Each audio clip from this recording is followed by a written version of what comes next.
इस बात को लेकर के हम सब लोग पूरे जिले से यहाँ पर इकट्ठा हुए हैं और उसका जश्न मना रहे हैं। अभी प्रधानमंत्री के रूप में संबोधित कर दिया है और आने वाले समय में वो देश के प्रधानमंत्री होंगे। तो भीम आर्मी ने वहाँ मांगी थी, 4 सीटें मांगी थी, तो ये हमारे जो गद्दार नेता लोग हैं उन्होंने नहीं दिया। हमारा शेर अभी तक सड़कों पे बाहर आता, अब संसद बन चुका है, संसद में हमारी आवाज पहुंचेगी और जोरों शोरों से अभी तक हमने पेड़ लगा दिया है, अब फल लगने की बारी है उसमें। श्री राम साहब के मिशन के, बाबा साहब के मिशन को अगर कोई चला रहा है तो मानव चंद्रशेखर रावत चला रहा है, बाकी कोई पार्टी नहीं चला रही है। उत्तर प्रदेश ही नहीं पूरे देश में पूरा स्थापित करने की कोशिश करेंगे। हमारा संगठन जो है अभी 26 राज्यों में काम कर रहा है। मैं यही संदेश देना चाहता हूँ कि आपके सामने एक परिणाम है नगीना का। आप अच्छी तरीके से समझ लीजिए कि अगर कोई व्यक्ति ईमानदारी से अपने समाज के लिए संघर्ष करेगा, बाबा साहब के विचारों और मान्यवर साहब के विचारों पे चलेगा, तो निश्चित रूप से सफल होगा। नमस्कार, भारत लोकतंत्र न्यूज चैनल में एक बार फिर से आप सभी का बहुत बहुत स्वागत है। हम उपस्थित हैं आज अयोध्या में और आपको बता दें यहाँ पर एक जश्न का माहौल बना हुआ है और ये माहौल क्या है वो बताने से पहले मैं आपसे निवेदन करूंगा कि हमारे चैनल को सब्सक्राइब कर लें। आप लोग जानते हैं नगीना में चंद्रशेखर आजाद भीम आर्मी के मुखिया चुनाव लड़ रहे थे। ना वो इंडिया गठबंधन से थे, ना ही वो एनडीए से थे। उन्होंने अकेले ही निर्दलीय अपने दम पर चुनावी डंका ठोका था और उसी जीत का जश्न आज अयोध्या में मनाया जा रहा है। बहुत ही बड़े पैमाने पर मनाया जा रहा है। ये जानने के लिए आज हम उपस्थित हुए हैं अयोध्या में और थोड़ा सा तस्वीरें में चाहूंगा आप दिखा दीजिए राउंड करके।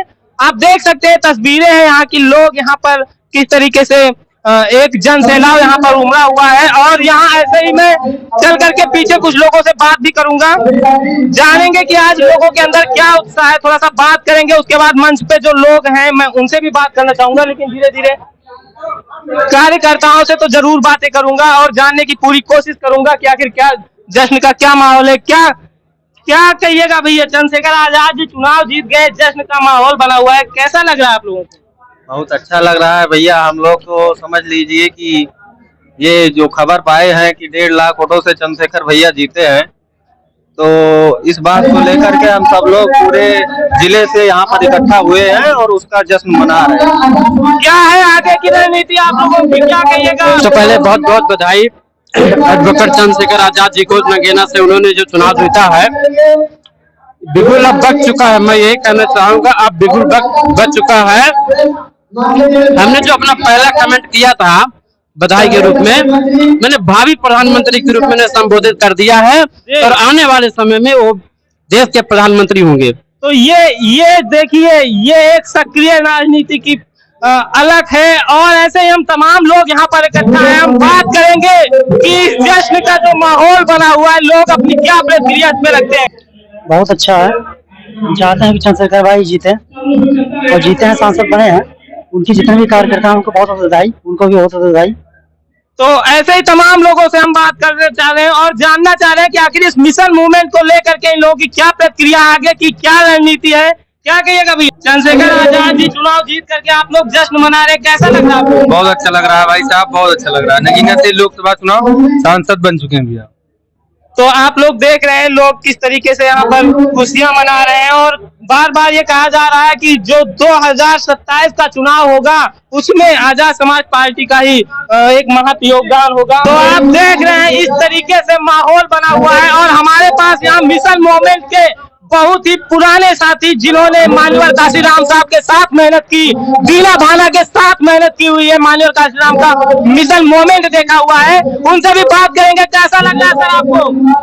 देखिए, आज हमको ऐसी खुशी हो रही है कि मानवर काशीराम साहब साक्षात धरती पर उतर आए हैं, क्योंकि काशीराम साहब का मिशन जो है वो बंद हो गया था, ठप हो गया था। भारतीय संविधान ठप हो गया था। वो माई का लाल एक पैदा हुआ और वो टार्चर होकर के सहन, मारपीट, सब कुछ उन लोगों ने उसको मारा, जाति आधार पर भेदभाव किया।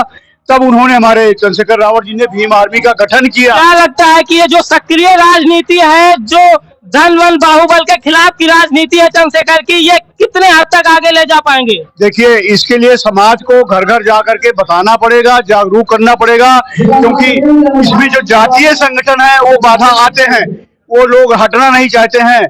क्योंकि भीम आर्मी ने वहाँ मांगी थी, 4 सीटें मांगी थी, तो ये हमारे जो गद्दार नेता लोग हैं उन्होंने नहीं दिया।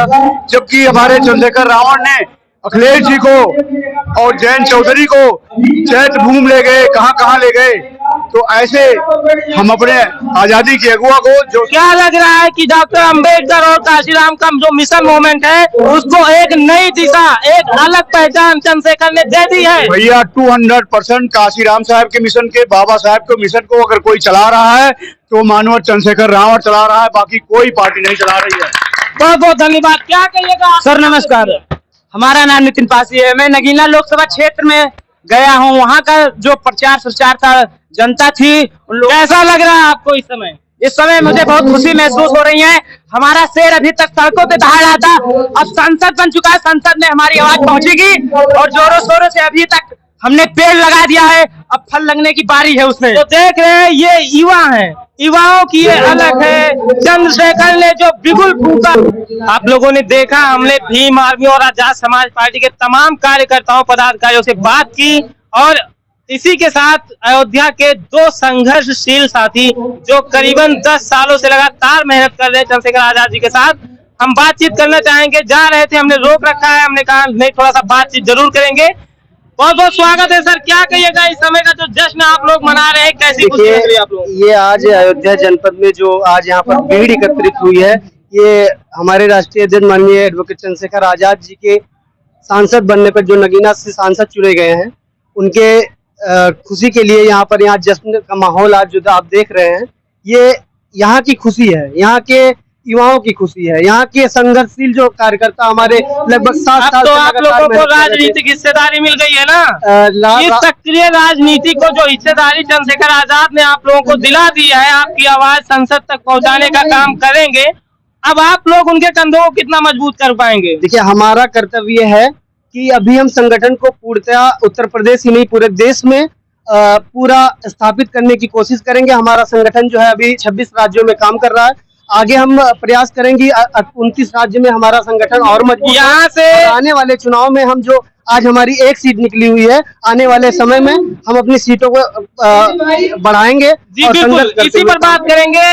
अयोध्या से अवधेश प्रसाद जी चुनाव जीत गए हैं, जो कि विधायक भी थे यहाँ पे, वो सीट यहाँ पर खाली हो गई है, तो उसका उपचुनाव भी होना है। आप लोग कोई रणनीति से यहाँ पर चुनाव लड़ेंगे या फिर देखिए, ये हमारे जो हमारे यहाँ की जिले की कमेटी है, वो अभी उनका क्या निर्णय होता है वो गठित करेंगे, वो काम करेंगे। आगे से जो ऊपर से आदेश आएगा, हम लोग उस पर खरे उतरेंगे और जो हमारे यहाँ की उपचुनाव, हमारे यहाँ का जो उपचुनाव होगा, उस पर हम एक अच्छा प्रदर्शन करने की कोशिश करेंगे और चाहेंगे कि हमारी जो यहाँ की एक सीट खाली हुई है, वो सुरक्षित सीट है और उसको जीतने का पूरा भरपूर प्रयास करेंगे। आगे की क्या सक्रियता रहेगी? सक्रियता हमारी यही रहेगी कि हमारा जो संगठन है अभी बूथ लेवल तक नहीं पहुंचा है। अगर बूथ लेवल तक हम अपने संगठन को मजबूत करते हैं तो अंततः ही हम अपनी सुरक्षित सीट जीतने का प्रयास करेंगे। बहुत बहुत धन्यवाद आपका। तो अब हम मंच तक पहुंच गए हैं और बात करने के लिए हमारे साथ तैयार हैं मंडल अध्यक्ष जी हैं, उपस्थित हैं, और जिला अध्यक्ष जी, तमाम वो कार्यकर्ता यहाँ पर उपस्थित हैं जिन्होंने इस मंच को आज ऊर्जा दी है।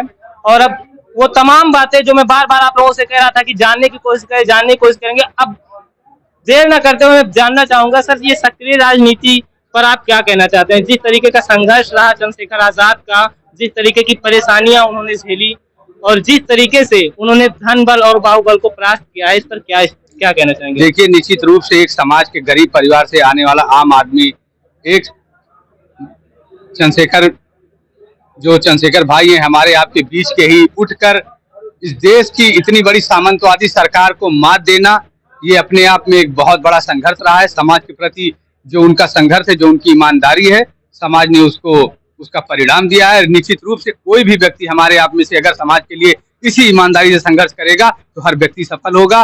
जैसे चंद्रशेखर आजाद सफल हुआ है, जैसे मान्यवर साहब सफल हुए थे, ऐसे ही हर व्यक्ति सफल होगा। समाज एक बात जानने की कोशिश करेंगे सर, बीएसपी का जो प्रदर्शन रहा है इस बार कहीं ना कहीं आप आगे निकल गए हैं उनसे, तो क्या कहिएगा? उनका जो इस बार का जो प्रदर्शन रहा बीएसपी का, बहुत ज्यादा अच्छा प्रदर्शन नहीं रहा, तो उनके वोट बैलेंस गिरे भी हैं, तो क्या आप लोग अब उन वोट बैलेंस को अपनी ओर खिंचा पाएंगे? निश्चित रूप से जो बहुजन समाज पार्टी का प्रदर्शन रहा है, इसी वर्ष नहीं है, पिछले कई सालों से, लगभग 12-14 सालों से बहुजन समाज पार्टी का स्तर काफी गिरा है और ये सम्मानित पार्टी रही। हमारे देश में 3-3 बार बहन जी मुख्यमंत्री रही है, लेकिन कहीं ना कहीं उनके कार्यों की बदौलत आज वो पार्टी उस स्थिति में नहीं है और बहुजन समाज इसीलिए भाई चंद्रशेखर आजाद को अपने आगामी विकल्प के रूप में देख रहा है। सर, अयोध्या से इंडिया गठबंधन की जीत हुई थी, अवधेश प्रसाद जी यहाँ से विजयी हुए थे, जो कि वो विधायक भी थे, उनकी एक सीट खाली हो गई है, वो आरक्षित सीट है, उस पर क्या स्टैंड होगा आप लोगों का? आरक्षित सीट है, हम लोग पार्टी के दिशा निर्देश का इंतजार करें। बाकी हमारे कार्यकर्ता पूरी ताकत पूरी मेहनत से वो चुनाव लड़ने की तैयारी कर रहे हैं। आप हमारे चैनल के माध्यम से इस सक्रिय राजनीति को क्या संदेश देना चाहते हैं? मैं यही संदेश देना चाहता हूं कि आपके सामने एक परिणाम है नगीना का। आप अच्छी तरीके से समझ लीजिए कि अगर कोई व्यक्ति ईमानदारी से अपने समाज के लिए संघर्ष करेगा, बाबा साहब के विचारों और मान्यवर साहब के विचारों पे चलेगा, तो निश्चित रूप से सफल होगा। मैं सभी युवाओं को यही संदेश देना चाहता हूं कि जो हमारे महापुरुषों का संदेश है उसका पालन करें। बहुत बहुत धन्यवाद सर। और आपने देखा, हमने वो तमाम बातें की जो मैं बार बार बोल रहा था। इसी के साथ आप जुड़े रहे भारत लोकतंत्र न्यूज़ से। बहुत बहुत धन्यवाद।